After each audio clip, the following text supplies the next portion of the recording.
Happy Friday, friends. Adele Cole here, your friendly neighborhood Lyme coach and educator. I wanted to tackle a very important topic today. So, if you haven't met me before, my quick background, you can find out more on my blog too if you want to learn more about me. But my quick background is I'm a nurse turned holistic nurse coach, specifically for Lyme disease and cytoscanning, because more than half of my life has been devoted to healing from tick-borne illnesses and helping my kiddos heal as well. 3 out of my 4 kids are battling tick-borne illnesses, but they are warriors who are on the path to healing as well. And I have achieved a level of healing so far on my journey that I never thought was possible. And my goal is to bring the tips and tricks your way to save you time, energy, and money along your own healing journey. So that is why today I bring you an effective, proactive, empowered plan against the dreaded tick bite. Right, guys? We're all nervous about these ticks, especially in the spring and summer months. So this is the perfect time to revisit my excellently curated tick bite action plan. And I'll say it right up front. I'm not even saving it for the end. You'll already see it in the description of this video. I have a free download for you called the Tick Bite Action Plan. It is literally the plan our family uses, and that I share with other people regularly, curated into a beautiful PDF file that you can print out. It's an instant download in your email. You can print it out, you can hang it on your fridge or put it in your bathroom and have access to it at all times to help you navigate should you get a dreaded tick bite on your body. Because listen, sometimes it's not about eliminating the fear or eliminating the problem altogether, because despite our best efforts, despite our best bug repellents and yard treatments and all of that stuff, ticks are still around. And if we're living our lives at all outside ever, we might come in contact with them.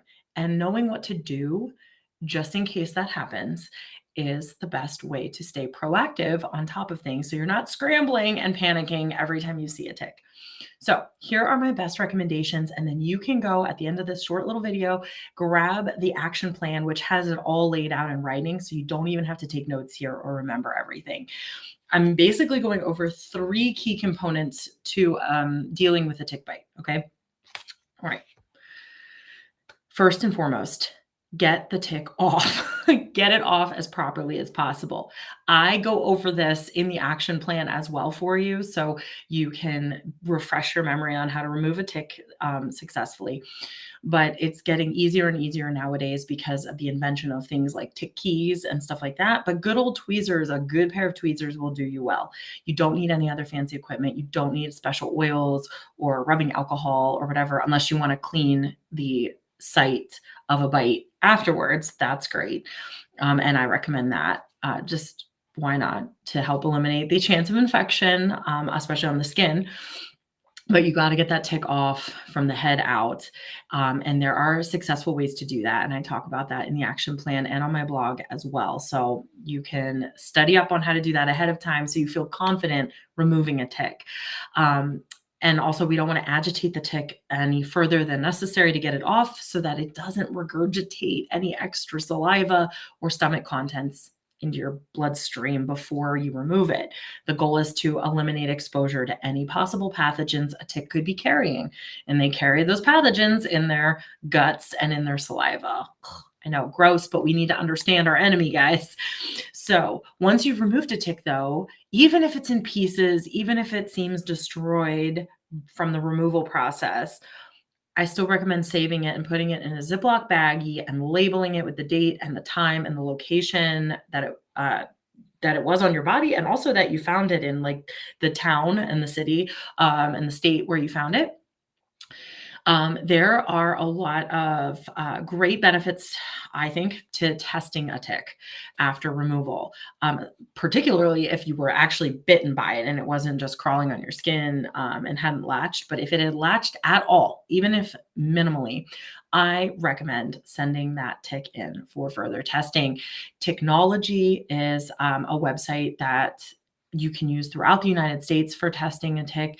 If you're in Pennsylvania, like I am, there's ticklab.org where you can send the tick for a certain amount of testing for free. Technology, I think, is a nominal fee, and the local Pennsylvania lab that's doing testing costs a little money if you send it for more comprehensive testing.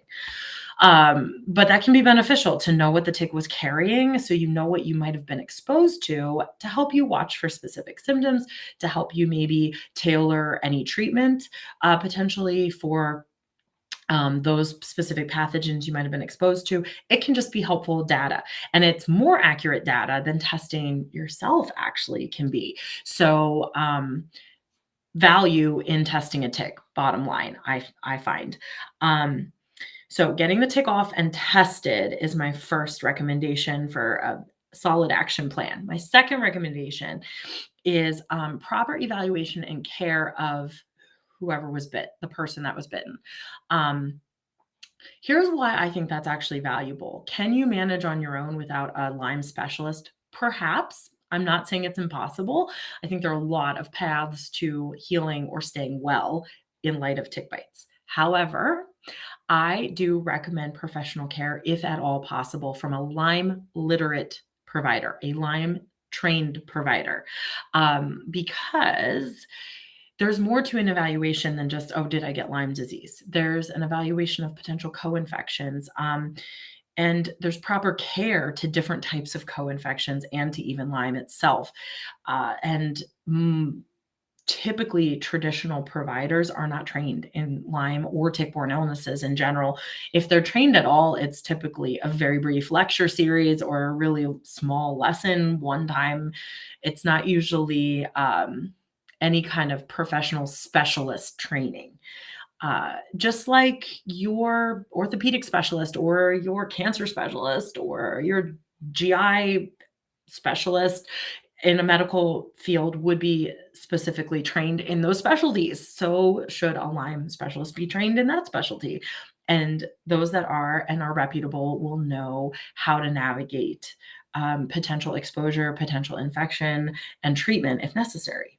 Okay. Is treatment always necessary? That's another video for another time, but I know some of you are going to already be asking that question. And I have talked about it on my blog and on my YouTube channel. So check it out and my thoughts around that. But the bottom line is proactive treatment up front is studied to cause better outcomes long-term for people.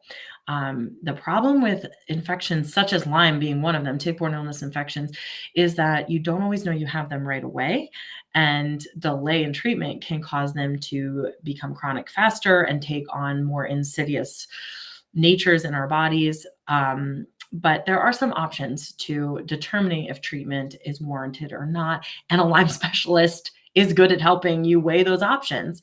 That's also something I can help provide through my Lyme coaching, some discussion and questioning around the options that exist for you and what to consider based on your unique situation. The bottom line, though, is my third point after seeking proper care and evaluation from a specialist is the third point, supporting your body to fight back effectively, no matter what the end outcome may be. Most ticks do transmit something, not always, but very, very often, ticks are carrying some kind of disease nowadays with the nature of tick life. So knowing that you were likely exposed to something that your immune system is now going to be dealing with, we can do a lot of different steps to naturally, holistically support the body to be its strongest, to fight its hardest, and to really give any kind of pathogen a battle, and hopefully come out on top so that you are well and you don't take a setback from a tick bite. I talk about a lot of different options on my tick bite action plan. So go grab it now if you're curious about the details behind these 3 points of removing a tick properly, getting proper care, and especially supporting your body to fight back effectively and to stay proactive against any potential bites. So it's all outlined in the plan for you in writing, again, to put on your fridge, in your bathroom, to share with a friend. Just have them just share the download link and have them grab the download for themselves. And I hope that you find it really, really helpful as you journey through the spring and summer months here, which tend to be highest for tick bites. But you know what, guys? Keep this action plan out year round. That's my biggest tip to you. Depending on where you live, ticks can be active all year round. Do not be fooled in thinking that they go dormant in the winter. They don't always go fully dormant in the winter. Our family has had some of the most amounts of tick bites in the winter months. I'm talking February in Pennsylvania, okay? So don't be fooled. Just keep your action plan handy and keep any supplies that you choose to have on hand from the action plan on hand, ready to go. All right, guys, let me know what you learned from your action plan in the comments below. I would love to hear what your biggest takeaway was or the biggest thing you found helpful. And don't forget to join Limey and Crunchy while you're at it too. I've linked that also for you in the description so you can hop right into the support group of the century, holistic Lyme and tick-borne illness support all through your best healing journey. Happy Friday. I'll catch you